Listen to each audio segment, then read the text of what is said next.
Hello बच्चों, welcome to Krishna MS, जहाँ होगी बहुत सारी साइंस, बहुत सारा फन और बहुत सारे प्रैक्टिकल्स। बच्चों, जैसे कि पता है कि पिछली वीडियो में हमने अपने लेक्चर में साइंस के बारे में पढ़ा था। ठीक है, आज हम जो स्टार्ट करने जा रहे हैं वो 9th क्लास के लिए बहुत ज़्यादा इंपॉर्टेंट टॉपिक है और आगे भी जाके ये बहुत ज़्यादा इंपॉर्टेंट रहेगा। और ये चैप्टर जो है 9th क्लास का चैप्टर फर्स्ट है, जिसका नेम है मोशन। अब मोशन क्या होता है, आप कैसे डिफाइन करोगे कि कोई ऑब्जेक्ट मोशन में है या नहीं?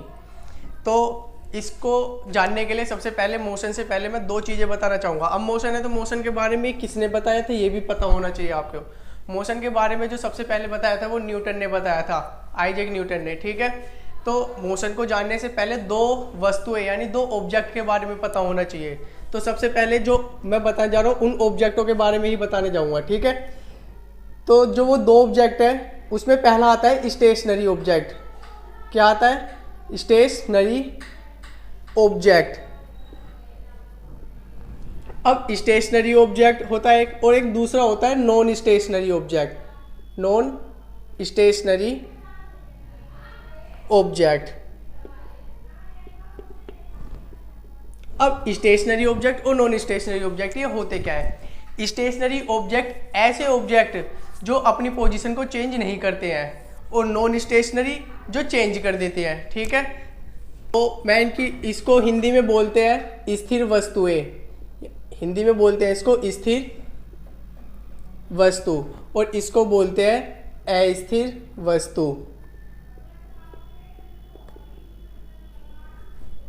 तो मैं इनकी यहाँ पे डेफिनेशंस लिख देता हूँ। एन ऑब्जेक्ट यानी the object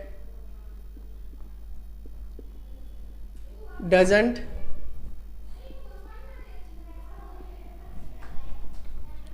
change its position,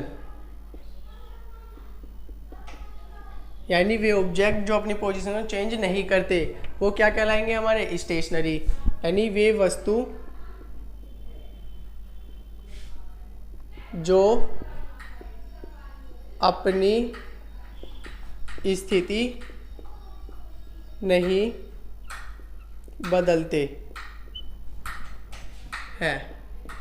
ठीक है, फॉर एग्जाम्पल मैं यहाँ एक एग्जाम्पल ले लेता हूँ, यहाँ पे फिगर के थ्रू समझा देता हूँ इसको। कोशिश करूँगा मैं जितनी भी डेफिनेशन है हमारी फिगर के थ्रू समझाई जाएंगी। ठीक है, जिससे ज़्यादा आसानी हो समझने में।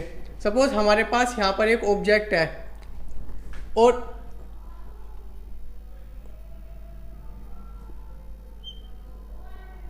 ये एक ऑब्जेक्ट ले लिया और ये ऑब्जेक्ट किसी प्लेस पर रखा हुआ है। ये प्लेस हो गया जहाँ पर ये रखा हुआ है। ठीक है, अब हमने t बराबर यहाँ 0 सेकेंड की टाइमिंग फिक्स कर दी। ठीक, और कुछ देर बाद आके हमने इस ऑब्जेक्ट को देखा यहाँ पर रखा हुआ। तो हमने क्या चेक करा, जब टाइम 0 सेकेंड से कितना हो गया, टाइम 30 सेकेंड, तो ये ऑब्जेक्ट यहीं पर ही बना रहा। तब हम कह सकते हैं ये स्टेशनरी ऑब्जेक्ट है, यानी इसने अपनी पोजिशन में कोई चेंज नहीं करा। ठीक है, और non stationary, the object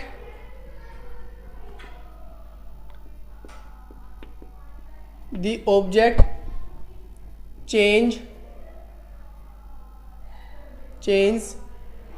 it's position, यानी the object change its position. जो वस्तुएं अपनी पोजीशन को क्या करती हैं? चेंज करती हैं, वो क्या कहलाएंगी? अभी non stationary. For example suppose हमारे पास यहाँ पे एक ऑब्जेक्ट रखा है। अब चलो इसके एग्जाम्पल के गाड़ी ले सकते हो आप। एक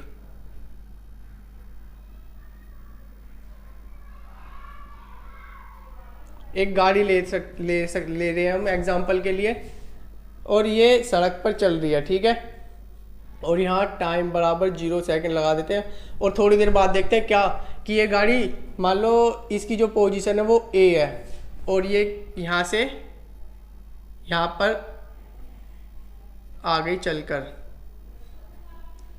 ये हमारी BMW और ये हमारी मर्सिडीज। अरे ठीक है, और ये हमारी इसकी B पोजीशन हो गई। t बराबर 10 सेकेंड के बाद देखा तो इसको बोल सकते हैं हम नॉन स्टेशनरी। क्यों? क्योंकि इसने अपनी पोजीशन चेंज कर ली। हिंदी में जो डेफिनेशन बनेगी वो ये बनेगी, वे वस्तु जो अपनी स्थिति बदलती है, वे वस्तु क्या कहलाएंगी हमारी, नॉन स्टेशनरी, यानी अस्थिर वस्तु कहलाएंगी। ठीक है, इसको आई होप समझ में आ गया होगा। अब देखते हैं हम आगे नेक्स्ट टॉपिक देखते हैं, जो अब हम स्टार्ट करने जा रहे हैं चैप्टर के बारे में। तो जो चैप्टर है वो हमारा मोशन है। तो अभी मेरा क्वेश्चन था कि हम किसी भी ऑब्जेक्ट को कैसे डिफाइन करेंगे, यानी कैसे बताएंगे कि वो ऑब्जेक्ट हमारा मोशन में है या रेस्ट में है, क्योंकि ऑब्जेक्ट डिफाइन नहीं कर पाने, क्योंकि कुछ चीज़ों के बारे में तो आप इजीली बता दोगे कि वो ऑब्जेक्ट हमारा किस में है, रेस्ट में है या मोशन में है, ये बता सकते हैं, पर कुछ ऑब्जेक्ट हो सकता है। तो इसके लिए मैं आज एक इम्पोर्टेंट क्वेश्चन से शुरुआत करूँगा, फिर मैं इसको अच्छे तरीके से समझाऊँगा। ठीक है, सपोज हमारे पास 3 आदमी है, यानी 3 बंदे हैं हमारे पास। ठीक है, ये बंदा नंबर 1 और ये हो गया हमारा बंदा नंबर B और ये बंदा नंबर C। ठीक, तो बंदा नंबर A बंदा B से कहता है, यानी ये वाला जो लड़का है ये इससे कहता है कि तुम रेस्ट में हो, रेस्ट में हो, रेस्ट का मतलब यानी तुम रुके हुए हो। और ये वाला जो बंदा है वो कहता है कि इससे कि तुम मोशन में हो, यानी गति में हो। अब बताओ ये वाला बंदा रेस्ट में भी है और मोशन में भी है, कैसे? इसको जल्दी से वीडियो को पॉज करके सोचो और बताओ कि ये कैसे हो सकता है, क्या ऐसा हो सकता है? क्योंकि ये तो बोल रहा है इसको कि तुम किस में हो, रेस्ट में, और ये बोल रहा है कि तुम मोशन में हो, क्या ऐसा हो सकता है? तो जल्दी से बताइए कमेंट बॉक्स में अपना आंसर को, और फिर हम आगे इसका आंसर देखेंगे। ठीक है, तो ये मोशन से रिलेटेड है, फिलहाल मैं रफ कर देता हूँ, कर दिया मैंने इसको, आगे जाके इसका मैं आंसर बताऊंगा। ठीक है, उससे पहले हम अपना मोशंस के बारे में और रेस्ट के बारे में पढ़ लेते हैं। तो जो हमारा चैप्टर है 9th क्लास का, ये मोशन है, मोशन जिसको हिंदी में बोलते हैं गति। अब मोशन किसको बोलते हैं? आपने बहुत बार देखा होगा कि लोग, यानी आपने गाड़ियों को चलते हुए देखा होगा, लोगों को चलते हुए देखा होगा, बॉल कैसे चल जाएगी, बॉल को रोलिंग होते हुए देखा होगा, लुढ़कते हुए देखा होगा, किसी एरोप्लेन को उड़ते हुए देखा होगा। तो इस तरीके की जो मोशन होती है, यानी जो होती है ये प्रक्रिया जो होती है, क्रिया जो होती है, ये हमारी मोशंस क्रिया होती है। ठीक है, तो फॉर एग्जांपल मैं इसको एक एग्जांपल से क्लियर करता हूँ। सपोज हमारे पास में यहाँ पर एक स्टेशनरी ऑब्जेक्ट है। अब स्टेशनरी ऑब्जेक्ट कौन से होते हैं? जो अपनी पोजीशन को चेंज नहीं करते। ठीक है, और ये स्टेशनरी ऑब्जेक्ट मैंने पेड़ मान लिया, ये क्या है हमारा स्टेशनरी ऑब्जेक्ट।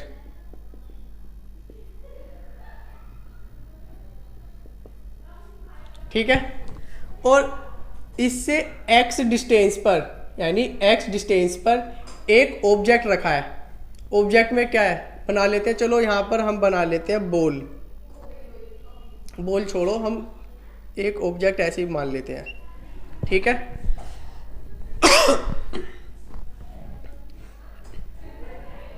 ऑब्जेक्ट मान लिया, यानी एक x डिस्टेंस पर रखा है, और यहाँ पर टाइम जो है 0 सेकंड के टाइम है।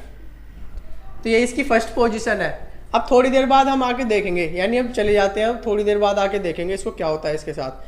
तो थोड़ी देर बाद जब हम आए तो थोड़ी देर बाद कुछ अलग ही चीज मिलती है देखने के लिए। ठीक है, ये स्टेशनरी ऑब्जेक्ट हो गया हमारा।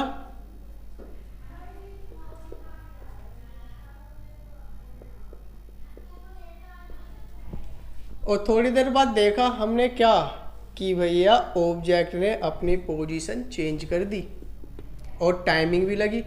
चल मान लो इसकी जब पोजीशन चेंज हुई तो वो पोजीशन मैंने मान लिया x+20। ठीक, और यहाँ पर टाइमिंग हो चुकी थी 10 सेकेंड।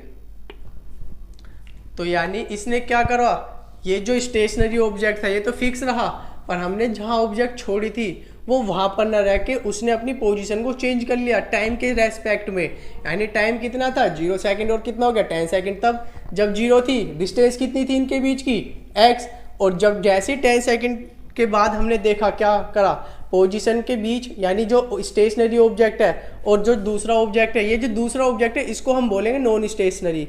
क्यों? क्योंकि इसकी पोजीशन चेंज हो चुकी है। नॉन स्टेशनरी ऑब्जेक्ट, ठीक है, ये भी हमारा क्या है नॉन स्टेशनरी ऑब्जेक्ट। तो नॉन स्टेशनरी ऑब्जेक्ट जो है इसने क्या करा, पोजीशन चेंज हो गई। तो क्या तब हम कह सकते हैं कि ये जो ऑब्जेक्ट रखा हुआ ये मोशन में होता है, ठीक है। अब इसकी अच्छी सी वेल डेफिनेशन देखेंगे एक मोशन की, कि when ever an object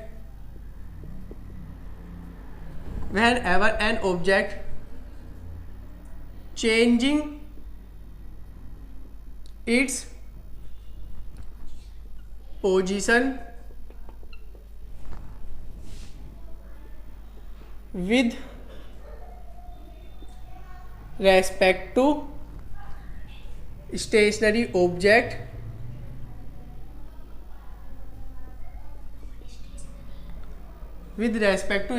object and time, then the object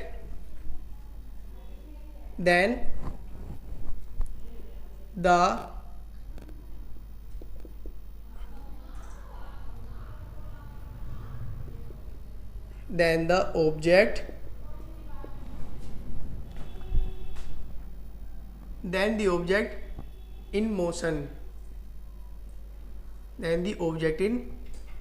motion, या हम कह सकते हैं whenever an object change its position with respect to stationary object and time then it is known as motion, या यही लिख लेते हैं it is known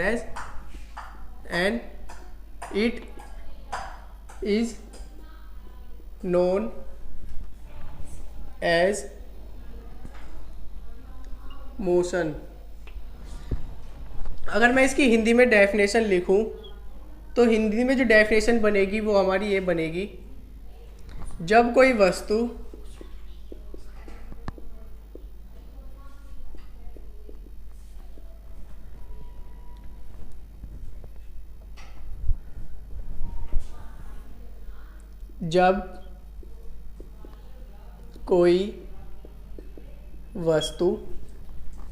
समय तथा स्थिर वस्तु के सापेक्ष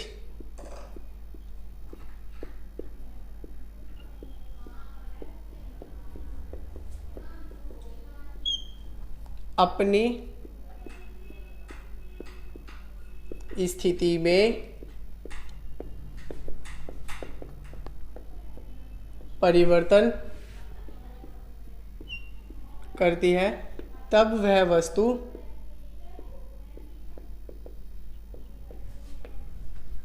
गति अवस्था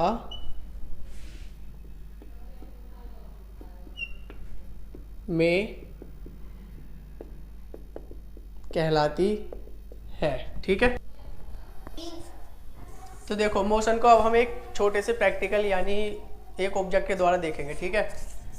सपोज ये हमारा एक ऑब्जेक्ट है और ये नॉन स्टेशनरी है और इसकी जो यहाँ पर पोजीशन है इस समय वो क्या है t बराबर 0 सेकंड पर है। थोड़ी देर बाद क्या हुआ, इसने अपनी पोजीशन को चेंज करना स्टार्ट कर दी चेंज।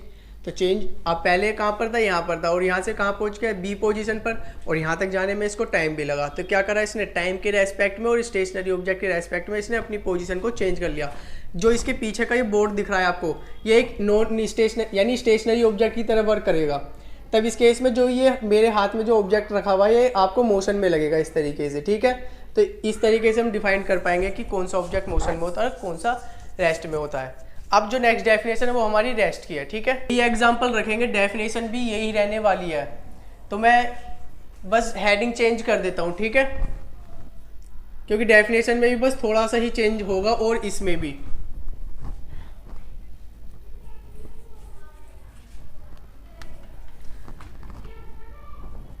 यहाँ पर हेडिंग हो जाएगी हमारी रेस्ट, यानी विराम अवस्था, विराम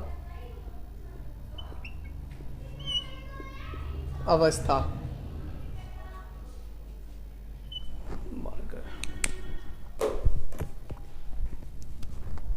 विराम अवस्था, क्योंकि फिर समझाने का काम रह जाएगा, आप नोट कर लेना इसको। देखो रेस्ट क्या होता है, यानी विराम अवस्था क्या होगा। अगर कोई एग्जांपल से ही समझाता हूँ मैं इसको। यहाँ पर एक स्टेशनरी ऑब्जेक्ट है, दूसरा नॉन स्टेशनरी, और इनके बीच की डिस्टेंस क्या है हमारी x, और टाइम कितना था 0 सेकेंड। और थोड़ी देर बाद आकर देखा हमने क्या, ये ऑब्जेक्ट, तो यहाँ पर जब हमने थोड़ी देर बाद यानी 30 सेकंड बाद आकर देखा तो ये ऑब्जेक्ट हमें वहीं मिला जहाँ पर ये पहले था, यानी जितनी डिस्टेंस इसकी थी पहले उतनी डिस्टेंस इसकी अब भी है। तब इस केस में जो ये ऑब्जेक्ट है नॉन स्टेशनरी, इसको हम बोलेंगे रेस्ट पोजीशन में है ये हमारा। किस में है ये हमारा, रेस्ट पोजीशन में। ठीक है। अब इसकी जो मेन डेफिनेशन है वो कैसे बनेगी हमारी, कि when ever an object change, तो ऑब्जेक्ट चेंज, बस यहां पर इतना फर्क हो जाएगा, object doesn't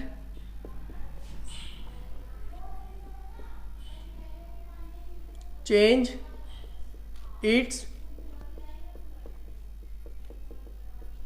position with respect to stationary object and time, it is known as rest। तब वो क्या कहलाएगी, तब वो रेस्ट कहलाएगी। It is known as rest of object, या रेस्ट ही रह देते हैं। या हिंदी में, जब कोई वस्तु समय तथा स्थिर वस्तु के सापेक्ष अपनी स्थिति में परिवर्तन नहीं करती है तब वह वस्तु विराम अवस्था में कहलाती है। ठीक है। फॉर एग्जाम्पल इसको भी एक हम प्रैक्टिकल के थ्रू देखेंगे। ठीक है। सपोज ये हमारा वही वाला ऑब्जेक्ट है स्टेशनरी, और इसकी पोजीशन यहाँ पर है। ठीक। और थोड़ी देर बाद हमने आके क्या देखा कि इसकी जो पोजीशन है वो यही बनी रही, यानी इसने कोई मूवमेंट नहीं करा, ना ये ऐसे गई और ना ये ऐसे गई, ये बस इसी जगह पर बनी रही। तब इस केस में जो ये ऑब्जेक्ट है हमारा, तब हम इसको बोलेंगे क्या, नॉन, यानी नॉन स्टेशनरी तो है, तब हम बोलेंगे कि ये हमारी विराम अवस्था में है या रेस्ट पोजीशन में है। ठीक है। तो इसको नोट कर लीजिए डेफिनेशन को जल्दी से।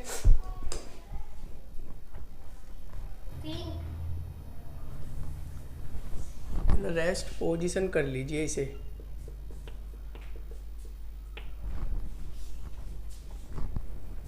अब हम अपने नेक्स्ट टॉपिक पर पहुंचने वाले हैं। ये तो हो गया हमारा कि मोशन किसको बोलेंगे और रेस्ट किसको बोलेंगे। अभी हमने थोड़ी देर पहले क्वेश्चन पुटअप करा था कि एक ऑब्जेक्ट, यानी हमारे पास 3 बंदे थे, वो 3 बंदों के बीच में भैया 2 बंदों के बीच लड़ाई हो गई बहुत बुरी, कि वो बोल रहे हैं कि ना भैया ये रेस्ट में है और ये मोशन में है। तो अब इसको कैसे बताएंगे कि वो जो तीसरा वाला बंदा था वो रेस्ट में है या मोशन में है। तो अब देखते हैं उनको। ठीक है।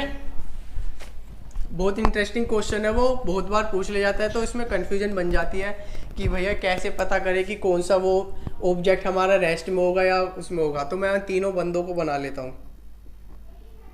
ये हमारा बंदा नंबर सी था, ये बंदा नंबर ए, और ये बंदा नंबर बी। बंदा नंबर बी इसी के पास बना देता हूँ मैं थोड़ा सा, जिससे समझने में आसानी होगी। ठीक। सपोज मानो ये बंदा नंबर तीसरा जो है दूर को कर देता हूँ मैं,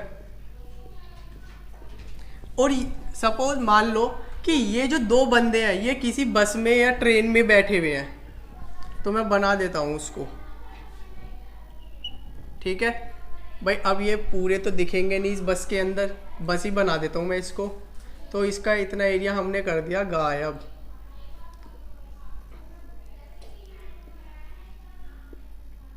और ये हो गए हमारे बस के टायर, थोड़े से अजीब से ही है।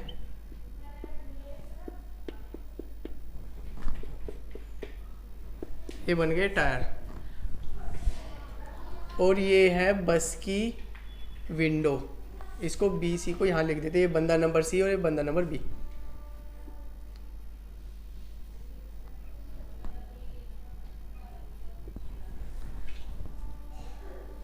ठीक है भाई, हमारी बस बन के तैयार है। बैठो जल्दी से, इसमें जहाँ जाने वाले बंदे हैं।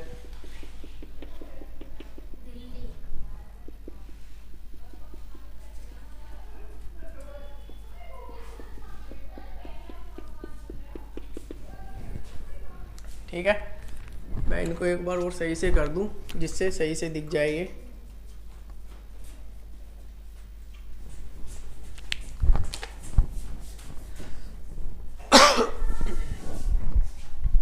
देखो ये बंदा नंबर ए जो है बस के बाहर है बिल्कुल, यानी एक दूसरी जगह पर खड़ा हुआ है। और ये बंदा सी और बी, ये दोनों जो है ये किसके अंदर है? हमारे बस के अंदर ही है। तो बंदा ए क्या बोल रहा है? और बस जो है वो हमारी किस में है? मोशन में है। बस जो है वो हमारी किस में है? मोशन में। और ये जो बंदा है वो किस में है? हमारा रेस्ट में। किस नहीं, अभी नहीं बोल सकते हम इसको रेस्ट में, अभी तो यही तो हमें बताना है। बस हमारी किस में है? मोशन में है। और ये वाला जो बंदा है ये हमारा रेस्ट में है। इसको कर लेते हैं, इतना तो हमें पता ही लग जाएगा क्योंकि अभी हमने डेफिनेशन पढ़ी है कि मोशन क्या होता है और रेस्ट क्या होता है। तो बस जो है ये हमारी मोशन में है और ये बंदा जो है रेस्ट में है। ठीक है, तो क्या होता है कि ये ए बंदा जो है वो इससे कहता है कि तू भाई मोशन में है, तू गति में है। और जबकि बी जो है वो कह रहा है इससे क्या, कि तू रेस्ट में है।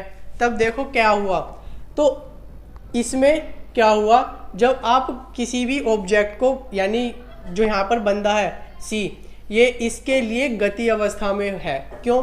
क्योंकि बस तो हमारी मोशन में है। तो जब बस मोशन में है तो ये जो ऑब्जेक्ट सी है, यानी जो बंदा सी है, ये भी तो मोशन में होगा बस के साथ। तब इस केस में जो ये रेस्ट में था, तो ये जो रेस्ट वाला बंदा था तब कह रहा था कि इसको तुम मोशन में हो। पर जो इसके अंदर जो दूसरा बंदा बी है वो बैठा हुआ है, वो तो रेस्ट में है ना, इसके लिए वो थोड़ी ना मोशन है। पर हाँ, वो भी इसके लिए, यानी जो बी है वो भी तो ए के लिए मोशन में है, पर वो इसके यानी सी जो बंदा है इसके लिए तो रेस्ट में ही है ये। तब कहता है कि बी तू रेस्ट में है, पर ए जो है ये इसको कह देता है मोशन में। मोशन में इस वजह से क्योंकि बस मोशन में थी, तो पर ये बंदा रेस्ट में था। तब ये कहता है इस बंदे से कि तू मोशन में है। और ये वाला बंदा क्या था? रेस्ट में। किसके लिए? इस सी बंदे के लिए। तो ये भी तो रेस्ट में है इसके लिए। तब ये कह देता है बी सी से कि तू रेस्ट में है। तो इस तरीके से हम बता सकते हैं कि कौन सा ऑब्जेक्ट रेस्ट में है या मोशन में है। ठीक है, हमारा नेक्स्ट टॉपिक है वो बहुत इंपॉर्टेंट है, वो है हमारा मोशन के टाइप। ठीक, तो अब हम देखेंगे type of motion. Type of motion यानी गति के प्रकार।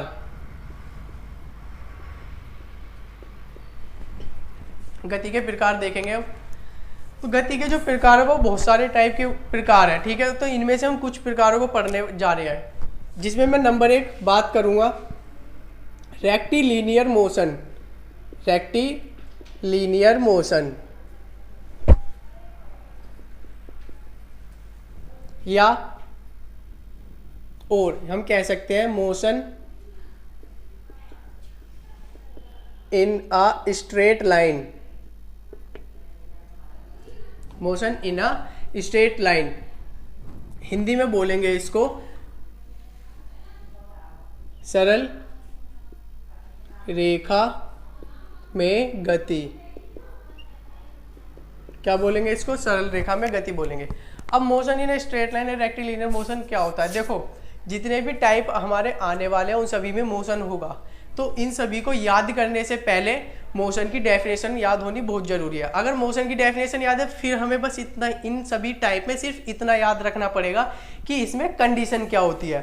ठीक है, तो मैं पहली जो कंडीशन है जिसमें बोला गया है रेक्टिलिनियर, और सबसे मेन इंपॉर्टेंट बात, जो भी आप डेफिनेशन जब याद करने बैठो तो याद करने से पहले इनकी जो हेडिंग है इनको ध्यान से समझना, और इनकी हेडिंग में ही आपको इनकी डेफिनेशन मिलेगी।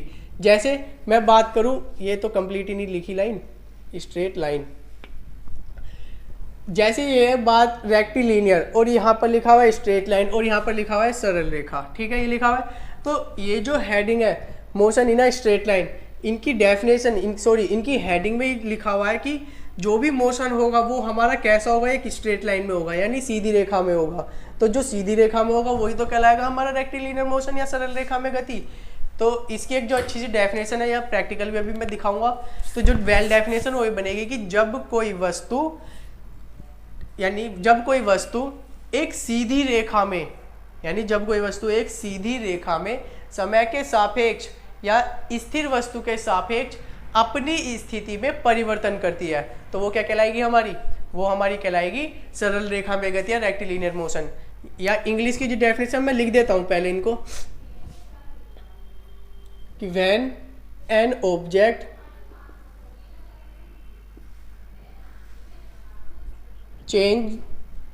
changing its position with respect to, short में लिख दिया, इसको कंप्लीट लिख लेना, इसका मतलब होता है with respect to time and stationary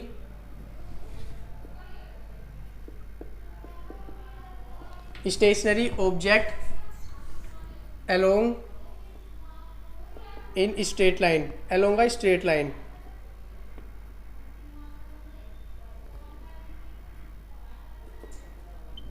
Straight line, then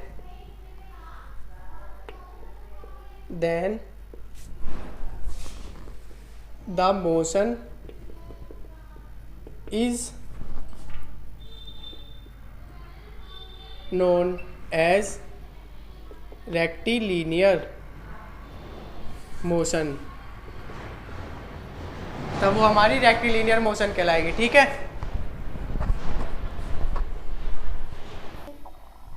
अब इसकी डेफिनेशन हम हिंदी में देख लेते हैं। जब कोई वस्तु समय तथा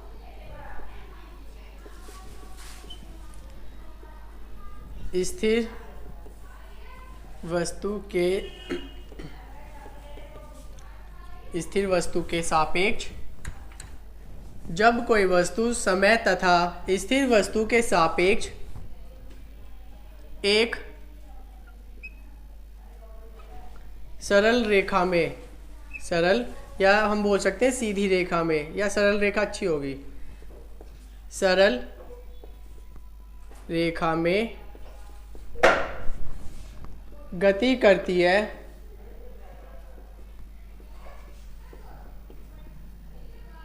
सरल रेखा में गति करती है, तब वस्तु द्वारा होने वाली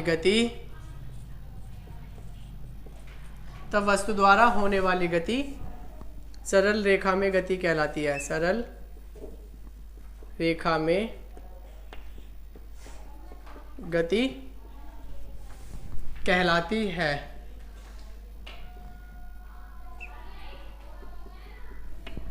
ठीक है, इसको नोट कर लीजिए, फिर हम इसका सेकंड टाइप देखेंगे। मैं इसको एक बार प्रैक्टिकल के थ्रू, या प्रैक्टिकल इसकी फिगर भी बनानी है अभी, तो इसको जल्दी से नोट कर लीजिए, मैं रफ कर रहा हूँ इसको। ठीक है,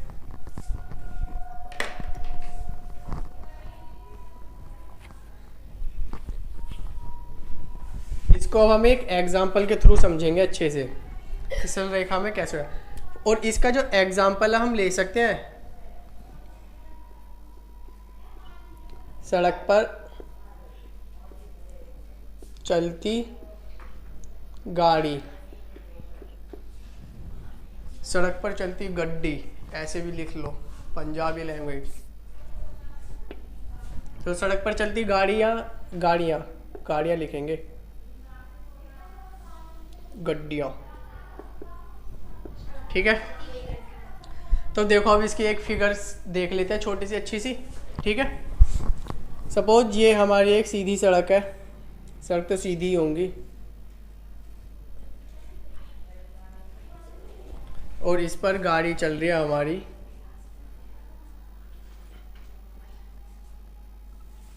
ये पहिए,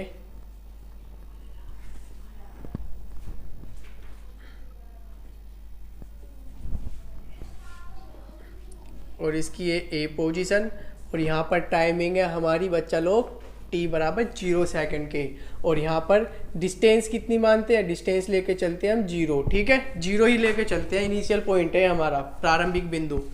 और थोड़ी देर बाद क्या देखते हैं हम इसको, थोड़ी देर बाद में ये भैया ये वहाँ से चली गई गाड़ी छोड़कर, अब ये छोड़ के चली गई तो बिंदु बी पर पहुँच गई, और यहाँ पे डिस्टेंस कवर कर ली थी भैया इसने 10 किलोमीटर, और इसको 10 किलोमीटर जाने में लगे कितने, हमारा 30 मिनट।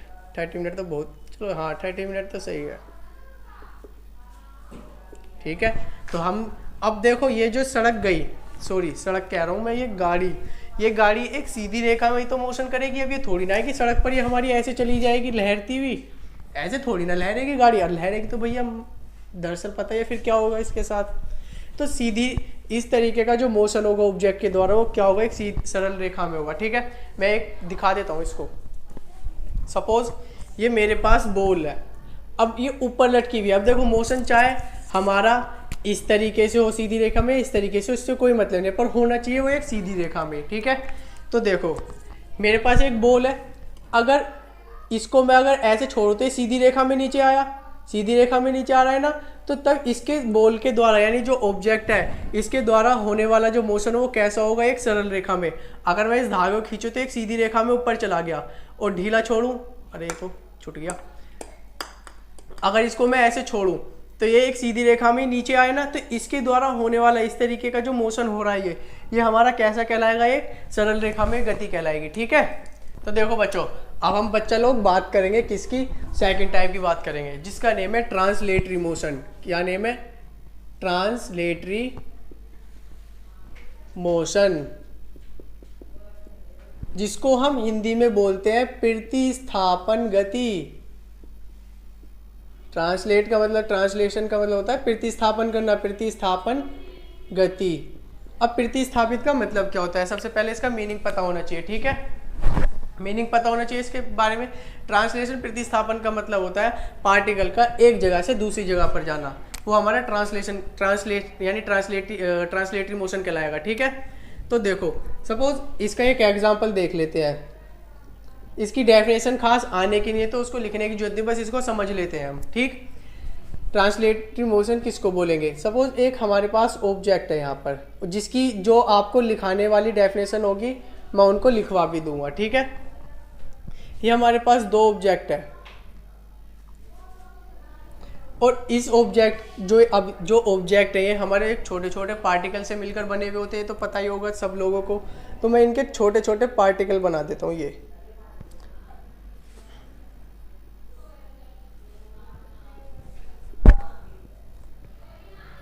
ठीक है। तो देखो अब ट्रांसलेशन यानी प्रतिस्थापन गति है क्या।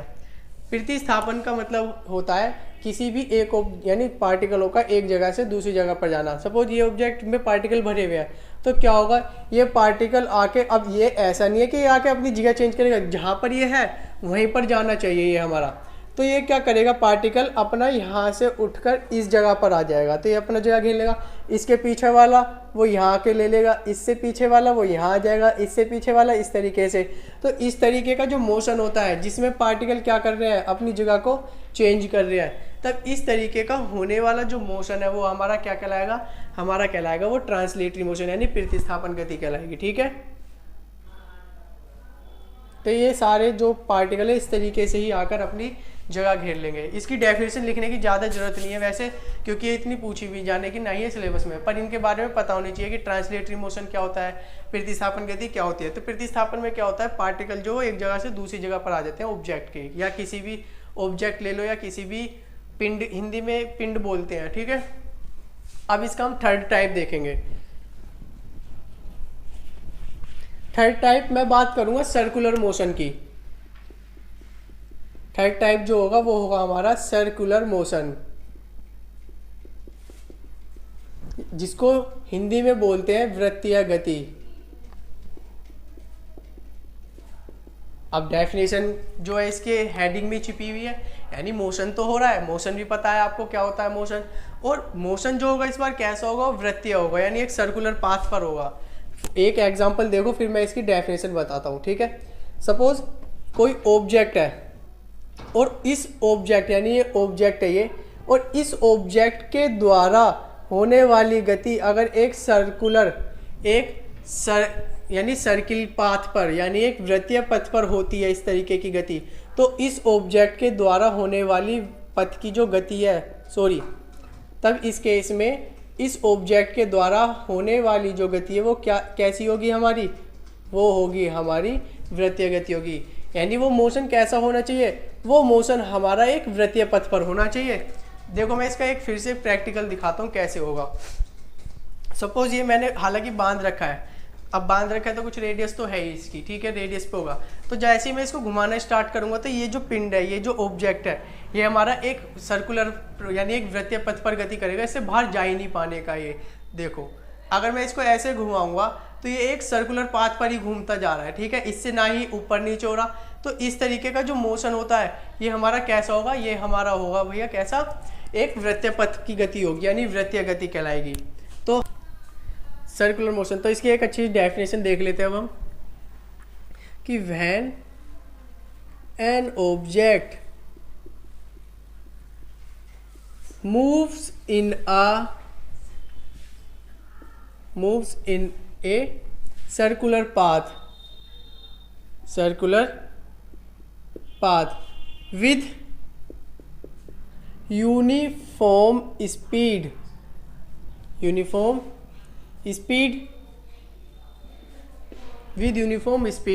then it is known as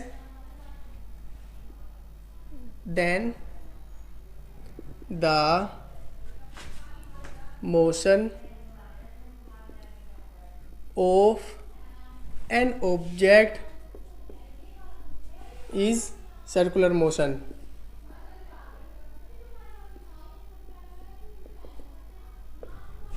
circular motion, इसको एक नाम से और जाना जाता है, इसको हम सर्कुलर मोशन तो बोलते हैं, इसको हम रोटेटरी मोशन भी बोल सकते हैं, यानी घूर्णन गति भी बोल सकते हैं हम इसको, क्योंकि घूर्णन गति में भी क्या होगा, ऑब्जेक्ट जो है अपने यानी रोटेट करेगा, इस तरीके से गोल गोल घूमेगा। वो रोटेट करने का मतलब ही सर्कुलर पाथ पर अपने आप घूमना हो जाता है उसका। पर हाँ, रोटेट दो तरीके से हो सकता है, एक तो रोटेट वो इस तरीके से हो सकता है कि वो एक इस तरीके से सर्कुलर पाथ पर रोटेट कर रहा हो, ठीक है, और एक रोटेशन इस तरीके से भी हो सकता है कि वो सिर्फ इस तरीके से ही घूम रहा हो। सपोज ये हमारे पास, ध्यान से देखो, ये मैं यहाँ पे बॉल पे एक यहाँ पर लगा देता हूँ ब्लैक डॉट, तो एक इस तरीके से रोटेशन होगा, आप देख रहे होगे घूमता हुआ ब्लैक डॉट को, ठीक है, यानी अपने एक ही पॉइंट पर रोटेट होना, इस तरीके से भी रोटेट होता है। और एक रोटेशन होती है ये वाली रोटेशन, इस तरीके से। तो रोटेशन दो तरीके से होगा, ध्यान रखना इस चीज़ को, ठीक है, या मैं इसको अलग लिखा दूँ, देखते हैं। चलो वैसे इसमें ही कोशिश करना है, इसको इसी पे याद रखना, ठीक है, या हम वरना नेक्स्ट हेडिंग में इसको क्लियर करेंगे। It is known as circular motion. Hindi में देखते हैं इसको। हिंदी में, जब कोई वस्तु वृत्ताकार पथ पर अपनी गति को करती है, यानी जब कोई वस्तु वृत्ताकार पथ पर अपनी गति को करती है तब वस्तु द्वारा होने वाली गति वृत्ताकार गति कहलाती है। और बच्चों एक चीज़ ज़्यादा ध्यान रखना कि जो ये वृत्ताकार गति होती है, इसमें ऑब्जेक्ट जो है, जो घूम रहा था, उसकी हर बार डायरेक्शन चेंज होगी। क्योंकि हम सपोज करो ये ऑब्जेक्ट इस तरीके से बंधा हुआ है इससे, ठीक है, जब से ही हमने इसको घुमाया था इसकी डायरेक्शन ये थी, तब इस केस में इस ऑब्जेक्ट की डायरेक्शन है वो ये है, और यहाँ इसकी वेलोसिटी v1 है, और वेलोसिटी भी चेंज होती रहेगी इसकी हर बार। और यहाँ पर पहुँचते ही क्या हुआ, इसकी डायरेक्शन ये हो गई, और वेलोसिटी v2 हो गई। यहाँ पर पहुँचते ही क्या हुआ, इसकी डायरेक्शन v3। तो याद रखना, सर्कुलर मोशन में जो ऑब्जेक्ट होता है उसकी डायरेक्शन जो हर बार चेंज होगी। भैया ये शराब पी के घूमता है तो हर बार घूमेगा ही, और दिशा भी चेंज करेगा, अपनी डायरेक्शन भी चेंज करेगा। आपने देखा होगा लहरते हुए चलते रहते, तो ये भी भैया अपनी ऐसी डायरेक्शन को चेंज करेगा, ठीक है, याद रखना इसको, ज़्यादातर सोचनी पड़ेगी, ठीक है। तो अब जो इसका फोर्थ टाइप है, अब हम इसके 4 टाइप की बात करेंगे और उसका नाम है हमारा रोटेटरी मोशन। रोटेटरी या और हम कह सकते हैं रोटेटरी होती है, रोटेटरी मोशन।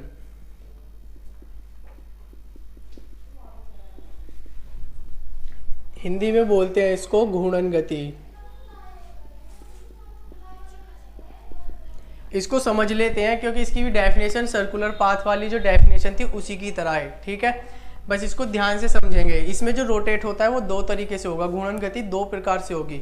ये जो गति है हमारी 2 प्रकार से हो सकती है। कैसे? नंबर फर्स्ट यानी ए टाइप जो है, वस्तु का अपने अक्ष पर घूमना, और दूसरा जो बी टाइप है वो हो सकता है इसका क्या, वस्तु का एक बिंदु पर घूमना, यानी इंग्लिश में कैसे बोलेंगे, इंग्लिश में बोलेंगे इसको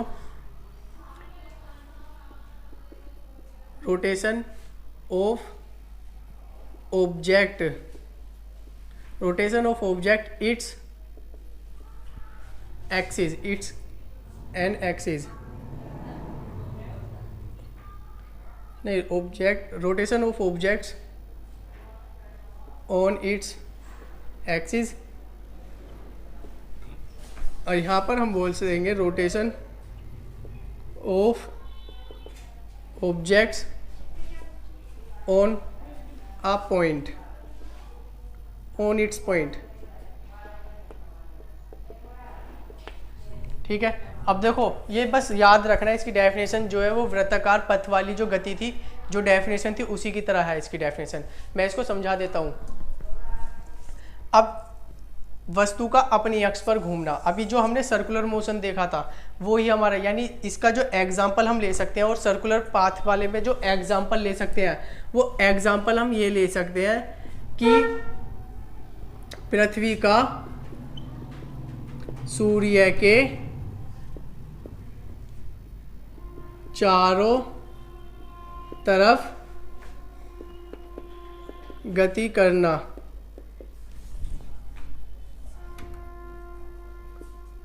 यानी सूर्य के द्वारा होने वाली जो पृथ्वी के द्वारा होने वाली जो गति। देखो अब इसको एग्जाम्पल को देखते हैं कि रोटेशन मोशन जो है किस तरीके से होगा। अब ये ऑब्जेक्ट है, अब ये जो रोटेट होगा अब ये अपनी एक्सिस पर हो रहा है, यानी ये किसकी अक्ष बन चुकी है जिसके सापेक्ष गति कर रहा है, ना ही उससे बाहर है और ना ही उसके अंदर। तब इस केस में जो होने वाला मोशन है वो हमारा कैसा होगा, वो हमारा होगा rotation of objects on its axis, यानी वस्तु अपने अक्ष पर घूमती है, वस्तु के द्वारा अपने अक्ष पर जो घूमना है वो वाला गति होगा तब इस केस में। और दूसरा केस में क्या होगा, ये बिंदु दिख रहा है आपको, ये वाला बिंदु दिख रहा होगा। अब मैं अगर इसको सिर्फ इसी पॉइंट पर, एक ही पॉइंट पर घुमाते जाऊं तो आपको ये बिंदु घूमता हुआ दिख रहा होगा, यानी तब इस केस में दूसरा यानी एक ही बिंदु पर घूमना। तो इस तरीके से 2 प्रकार की घूर्णन गति होती है, ठीक है। इसको लिखने की जरूरत नहीं है, अगर लिखना चाहते हो तो इसकी जो डेफिनेशन है वो हमारे बिल्कुल पीछे वाली जो वृत्तीय पथ की गति है उसी की तरह सेम होगी, ठीक है। इसको नोट कर लीजिए जल्दी। अब हम नेक्स्ट टॉपिक पे पहुंचेंगे फिर से।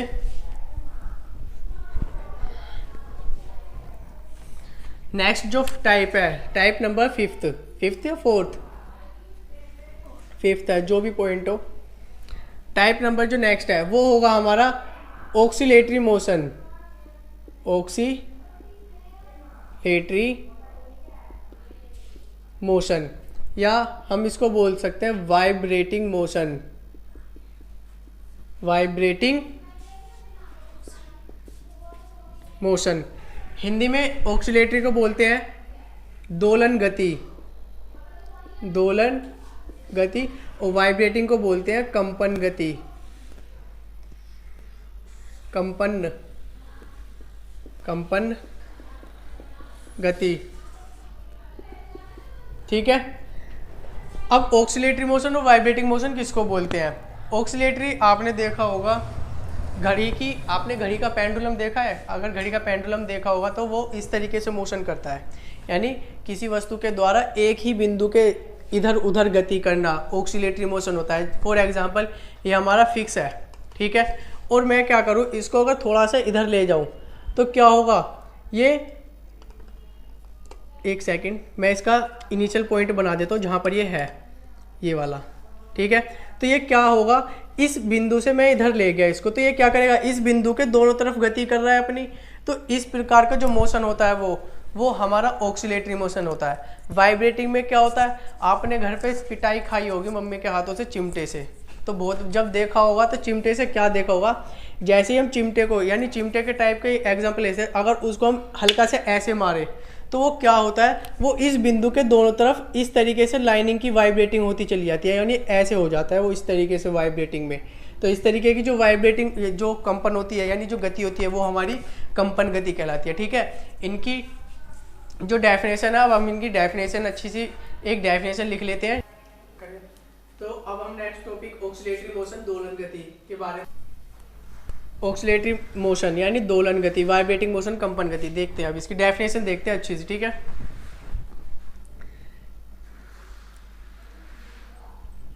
पहले इसको एक एग्जांपल के थ्रू समझ लेते हैं। अरे मार्कर कैसा आ गया।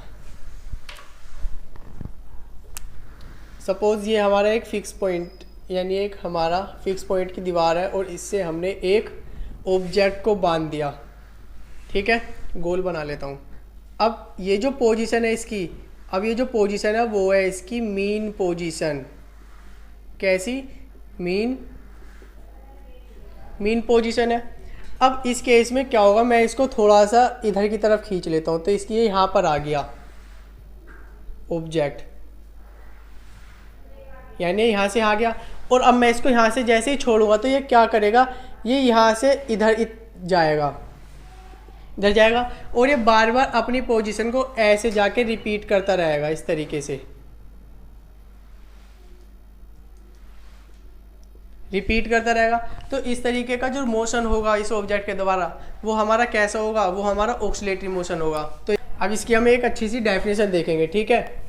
Motion in which body moves to and fro about a mean position itself after a period of time, यानी जब कोई वस्तु, यानी इस प्रकार की गति में जो क्या होता है, जब कोई वस्तु अपनी मीन पोजीशन, ये जो हमारी जो पोजीशन थी ये कैसी थी इसकी, ये इसकी मीन पोजीशन है, और ये क्या कर रहा था, इस मीन पोजीशन के इधर उधर अपनी गति कर रहा था, ठीक है। तो इस तरीके की जो मोशन है, जो गति है, वो हमारी कैसी कहलाएगी, ऑक्सीलेटरी मोशन या वाइब्रेटिंग मोशन कहलाएगी। हिंदी में डेफिनेशन देख लेते हैं, मैं ऊपर लिख देता हूँ हिंदी की डेफिनेशन,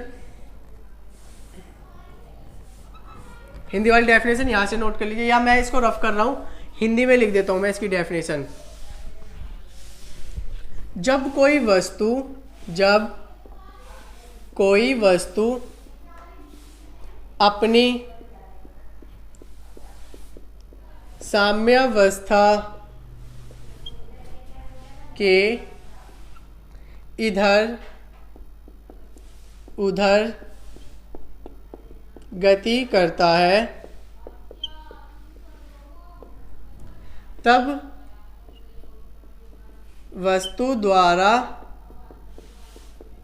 होने वाली गति दोलन गति या कंपन गति कहलाती है। कंपन गति कहलाती है, ठीक है। ये हिंदी में डेफिनेशन है। अब देखो यहाँ पे दो हेडिंग है, एक ऑक्सीलेटरी और वाइब्रेटिंग। आप कब पता कर पाओगे कब ऑक्सीलेटरी है और कब वाइब्रेटिंग है? अगर होने वाले कंपनों के बीच आयाम, इनके बीच में एक आयाम होता है जो इसको बताता है, यानी इसको हम बोलते हैं एम्पलीट्यूड। ये डेफिनेशन तो आपने नोट कर ली होगी, मैं इसको रफ कर रहा हूँ। देखो इसमें आयाम का केस होता है, एक आयाम का मतलब होता है, या इसको हम बोलते हैं एम्पलीट्यूड, एम्पलीट्यूड बोलते हैं इसको हम, यानी इसमें आयाम का केस होता है। अगर हमारे आयाम मैक्सिमम है, कैसे हैं, अगर वो आयाम हमारे मैक्सिमम, तब इस केस में जो होगा वो हमारा ऑक्सीलेट करेगा। क्या करेगा? ऑक्सीलेट। और अगर हमारे आयाम यानी एम्पलीट्यूड वो कैसे है? वो अगर हमारे मिनिमम है, मिनी, तब इस केस में वो हमारा वाइब्रेट करेगा, क्योंकि वाइब्रेट में ज़्यादातर जो आयाम होते हैं वस्तु के यानी ऑब्जेक्ट के द्वारा होने वाले जो एम्पलीट्यूड है, आयाम है, वो बहुत कम होता है। अब आयाम होता क्या है? आयाम जो है वो इसके द्वारा होने वाला मैक्सिमम डिस्प्लेसमेंट यानी विस्थापन। हम आगे आने वाली जो वीडियो होगी उसमें बात करेंगे विस्थापन होता क्या है, ठीक है। हालांकि आप समझ सकते हो कि इसके द्वारा अधिकतम दूरी कितनी है इसके द्वारा, यानी जैसे मान लो जब मैं इसको इधर ले गया तो ये यहाँ पर था और यहाँ से ये इतना गया, तो इसके द्वारा जो ये है मैक्सिमम दूरी, ये इसका विस्थापन कहलाएगा, ठीक है। तो इस केस में अगर हमारे आयाम ज़्यादा है, बड़े बड़े आयाम आ रहे हैं, मैक्सिमम है, तो वो ऑक्सीलेट करता है। और अगर हमारा एम्पलीट्यूड कैसा है? मिनिमम है, तब एम्पलीट्यूड यानी आयाम अगर वो मिनिमम है तब क्या करेगा? वो वाइब्रेट करेगा।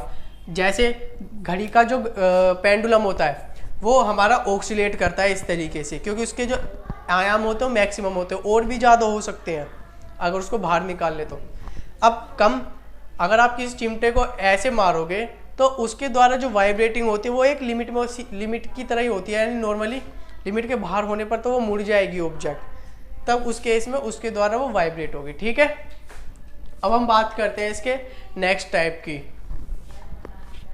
तो ये हमारा ऑक्सीलेट मोशन हो गया।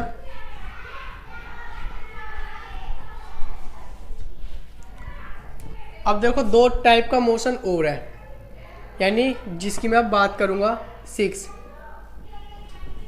वो होगा हमारा यूनिफॉर्म मोशन। ये इम्पोर्टेंट भी है, यूनिफॉर्म मोशन, इसको बोलते हैं हम समान गति, समान गति। और जो नेक्स्ट है वो दूसरा है हमारा नॉन यूनिफॉर्म। पहले हम यूनिफॉर्म की बात कर लेते हैं। यूनिफॉर्म क्या होता है? जब कोई वस्तु समान समय अंतराल में समान दूरी तय करती है, यानी सपोज एग्जांपल ले लेता हूं मैं, एक ऑब्जेक्ट है हमारा और इसकी मीन पोजीशन यानी फर्स्ट प्रारंभिक यानी जो पोजीशन है वो ए है, और यहाँ पर टाइमिंग है 0 और टाइमिंग 0 है यहाँ पर हमारी, ठीक है। ये इसकी ए पोजीशन है और यहाँ पर डिस्टेंस भी कितनी है? 0। और यहाँ पे हम ले लेते हैं बी पोजीशन, एक्स बराबर कितनी? 2 किलोमीटर, और यहाँ पर लेते हैं हम इसकी ये बी पोजीशन हो गई, और यहाँ पर ले लेते हैं हम इसकी सी पोजीशन और एक्स बराबर 4 किलोमीटर, और टाइम बराबर भी हम ले लेते हैं चलो 10 मिनट, और यहाँ पर भी 10 मिनट, ठीक है। अब देखो कब होगा? सपोज यहाँ पर ऑब्जेक्ट रखा है जिसकी टाइमिंग t बराबर 0, एक्स बराबर 10 है, यहाँ 20 मिनट हो जाएंगे ना।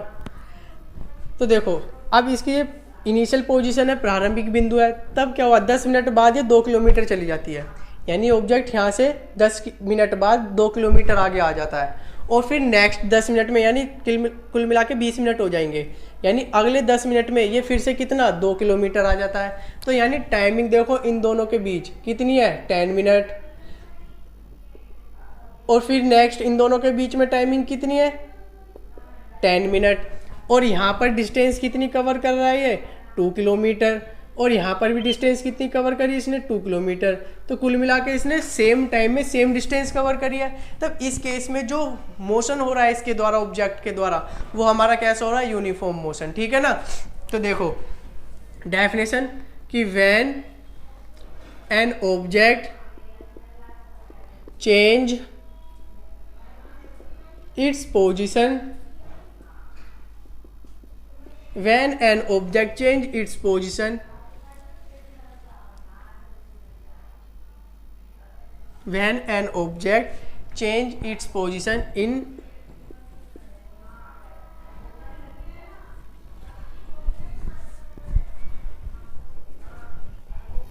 तो इसकी एक अब हम एक अच्छी सी डेफिनेशन देख लेते हैं, ठीक है, कि the same distance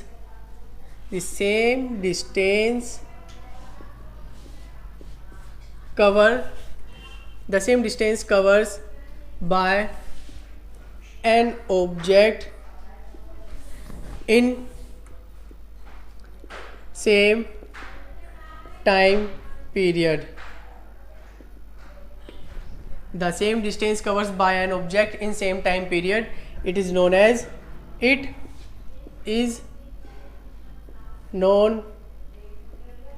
as uniform motion. वो क्या कहलाएगा हमारा? यूनिफॉर्म मोशन कहलाएगा. ठीक है. हिंदी में वस्तु द्वारा समान समय अंतराल में समान दूरी तय करना, यानी वस्तु द्वारा समान समय अंतराल में समान दूरी तय करना समान गति कहलाता है. समान गति कहलाता है.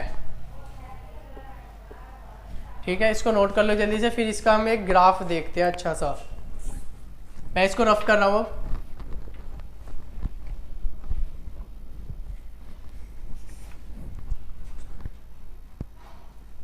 तो इसका अब हम ग्राफ देख लेते हैं. ठीक है,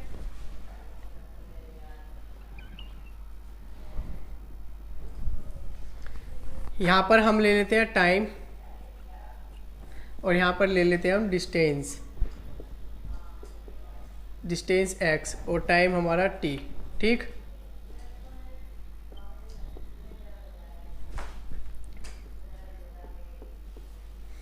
दो, 4, 6, 8, 10, 12 और यहाँ पर डिस्टेंस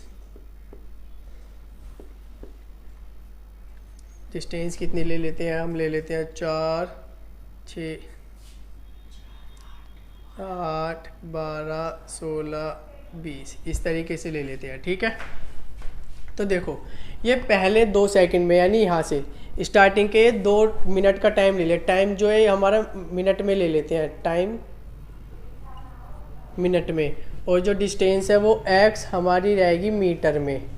ठीक है, क्या होता है ये स्टार्टिंग की 2 मिनट में ये हमारा 4 मीटर जाता है, तो यानी यहाँ पर आ गया ये. और फिर नेक्स्ट 2 मिनट में कहाँ पर गया ये? 8 पर. और नेक्स्ट अगली फिर इसमें ये कहाँ पर गया हमारा? ये हमारा गया 6 इस तरह, और फिर नेक्स्ट पॉइंट पर इस पर आया, और फिर इस तरीके से यहाँ पर. तो अब हम इन सारे पॉइंटों को मिलाते हैं. जैसे हम इन सारे पॉइंटों को मिलाएंगे तो हमें क्या मिलेगा? एक सीधी लाइन मिलेगी, यानी एक स्ट्रेट लाइन मिलती है इस केस में हमें तब. ठीक है, तो यानी इससे ग्राफ से भी पता लगता है कि होने वाला जो मोशन है वो यूनिफॉर्म मोशन है. क्यों? क्योंकि वो सेम टाइम में सेम डिस्टेंस कवर कर रही है. और ये ग्राफ भी आता है, पूछा जाता है बहुत बार. ठीक है, तो इसको बना लीजिए जल्दी से. अब हम अपने नेक्स्ट टॉपिक पर पहुंच रहे हैं. तो देखो बच्चों, अब नेक्स्ट टॉपिक जो है वो हमारा नॉन यूनिफॉर्म मोशन, यानी next heading non uniform motion, असमान गति. समान गति में क्या हो रहा था? सेम टाइम में सेम डिस्टेंस कवर हो रही थी, पर यहाँ पर क्या है? असमान टाइम, यानी समान समय में असमान दूरी तय करेगा. सपोज एग्जांपल लेते हैं वही वाला भाई, इसमें थोड़ी सी चेंजिंग हुई है. उसमें क्या हो रहा था? वो सेम टाइम में सेम डिस्टेंस कवर कर रहा था, पर यहाँ पर क्या हुआ? स्टार्टिंग की 10 मिनट में देखा तो उसने 2 किलोमीटर डिस्टेंस कवर करी थी, और नेक्स्ट 10 मिनट में जब देखा हमने तो क्या करा? उसने 4 किलोमीटर डिस्टेंस कवर कर ली. यानी टाइम तो सेम रहा और डिस्टेंस कैसे कवर कर ली उसने? Different.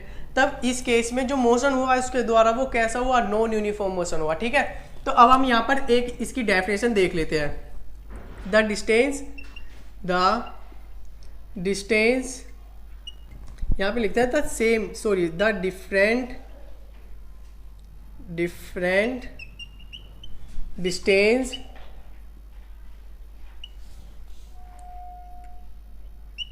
covers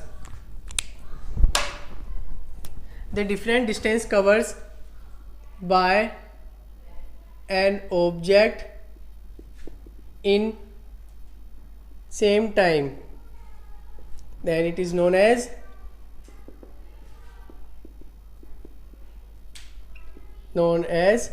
non-uniform motion. non-uniform motion, ठीक है बच्चा। और हिंदी में डेफिनेशन क्या बनेगी, हिंदी में देख लेते हैं। यानी किसी वस्तु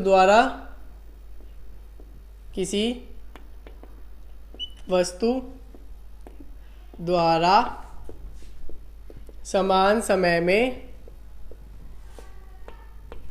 असमान दूरी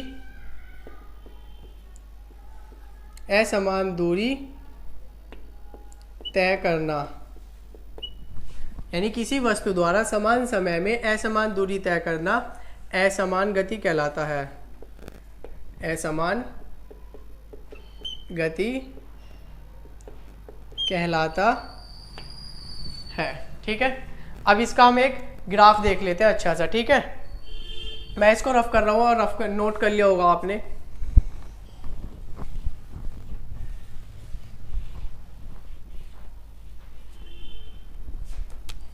तो इसका ग्राफ देख लेते हैं हम।